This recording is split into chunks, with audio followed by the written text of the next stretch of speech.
Assalamualaikum warahmatullahi wabarakatuh. Halo teman-teman, apa kabarnya hari ini? Sebelumnya saya ucapkan terima kasih karena sudah mengklik video ini.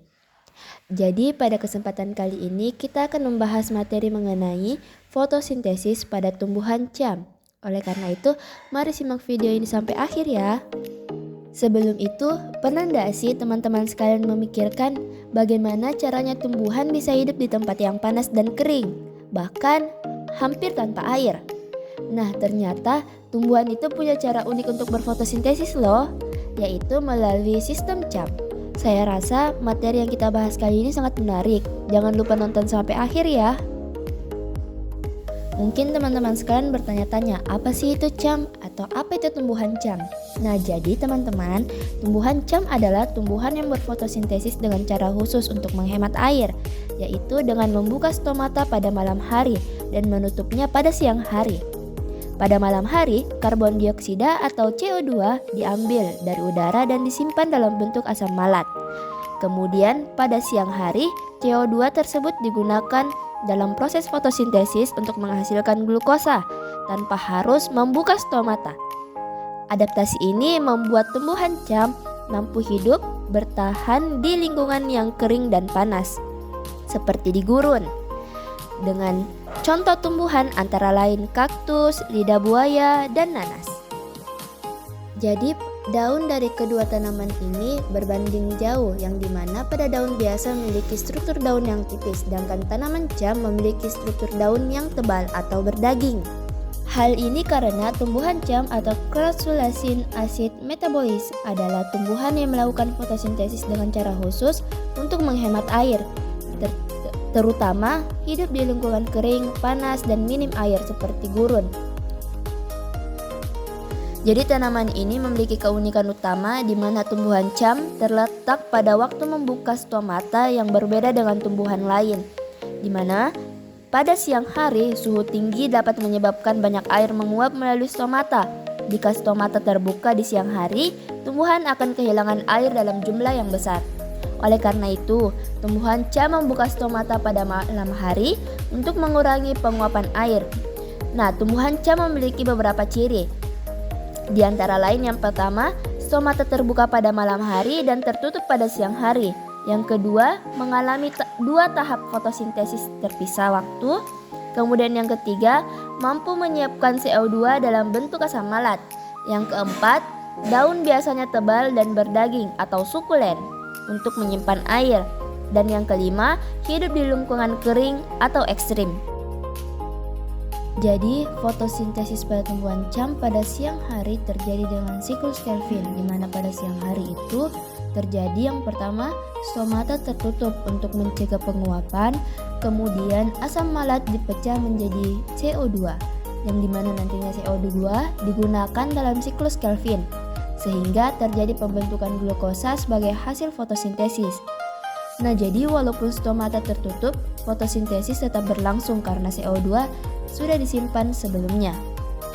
Hal ini karena CO2 yang diambil pada malam hari disimpan dalam bentuk asam malat di vakuola sel, di mana vakuola yang besar pada daun yang sukulen bersifat sebagai tempat penyimpanan sementara CO2, sehingga fotosintesis tetap dapat berlangsung pada siang hari meskipun stomata dalam keadaan yang tertutup. Kemudian pada siklus malam hari, stomata tumbuhan cam terbuka. Karbon dioksida dari udara masuk ke dalam sel daun, lalu diikat oleh enzim PEP karboksilase.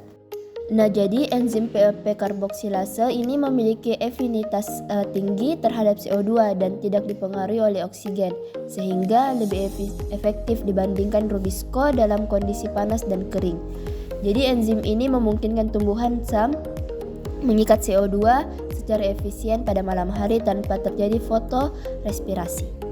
Jadi CO2 tadi diubah menjadi asam malat, yang dimana asam malat nantinya disimpan pada vakuola sel. Tujuan dari tahapan ini untuk menyimpan CO2 tanpa kehilangan banyak air pada tanaman yang bersifat sukulen. Jadi proses fotosintesis tumbuhan cam itu baik itu di malam hari ataupun siang hari, keduanya terjadi pada bagian mesofil daun. Baik, untuk selanjutnya agar teman-teman lebih memahami, di sini saya sudah menyimpan beberapa perbandingan dari tumbuhan cam yang dibandingkan dengan tanaman C3 ataupun C4. Di sini dilihat dari perbandingan contoh tumbuhannya, yang dimana C3 itu seperti padi, gandum ataupun kedelai, kemudian C4 seperti gandum, tebu ataupun sorghum. Sedangkan CAM itu seperti kaktus, nanas ataupun lidah buaya.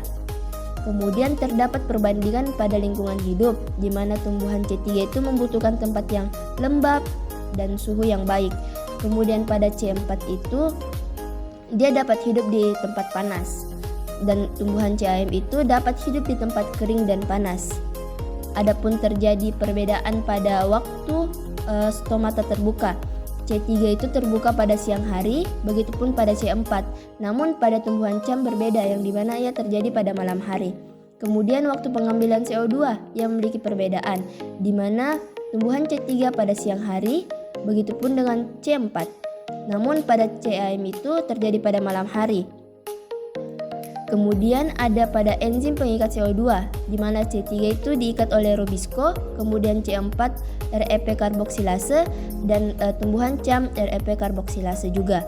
Kemudian tempat pengikat CO2 pada tumbuhan C3 itu terjadi pada mesofil, kemudian C4 juga pada mesofil, begitupun pada CAM terdapat pada mesofil daun.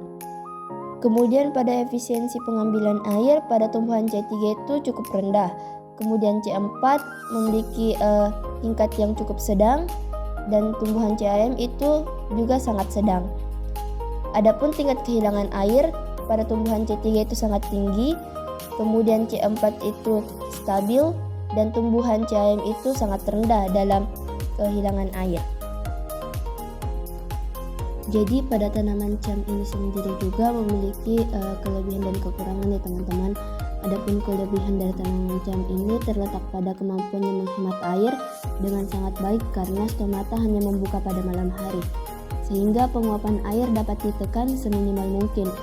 Adapun adaptasi ini memungkinkan tanaman cam bertahan hidup di lingkungan yang kering dan panas, serta tetap melakukan fotosintesis dengan memanfaatkan karbon dioksida yang disimpan terlebih dahulu dalam bentuk asam malat, sehingga proses fotosintesis tetap dapat berjalan meskipun stomata tertutup pada siang hari.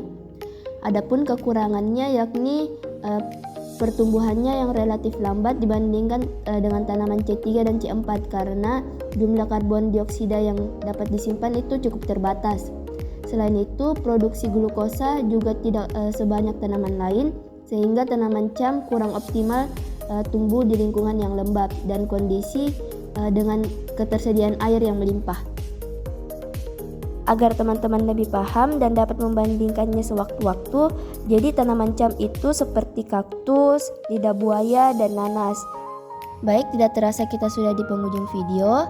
Jadi dari seluruh materi tersebut dapat disimpulkan bahwa fotosintesis pada tumbuhan cam merupakan bentuk adaptasi khusus untuk tumbuhan di lingkungan kering dan panas dengan cara membuka stomata pada malam hari dan menutupnya pada siang hari. Jadi melalui mekanisme ini, tumbuhan cam mampu menghemat air, menyimpan karbon dioksida dalam bentuk asam malat, dan tetap melakukan fotosintesis secara efisien, meskipun pertumbuhannya lebih lambat. Sistem cam menunjukkan kemampuan tumbuhan dalam menyesuaikan diri terhadap kondisi lingkungan ekstrim. Baik teman-teman, itulah materi kita pada hari ini. Semoga teman-teman semua dapat memahaminya dengan baik. Mungkin kurang dan lebihnya dari saya mohon dimaafkan. Wabillahi taufiq wal hidayah. Wassalamualaikum warahmatullahi wabarakatuh. See you semuanya.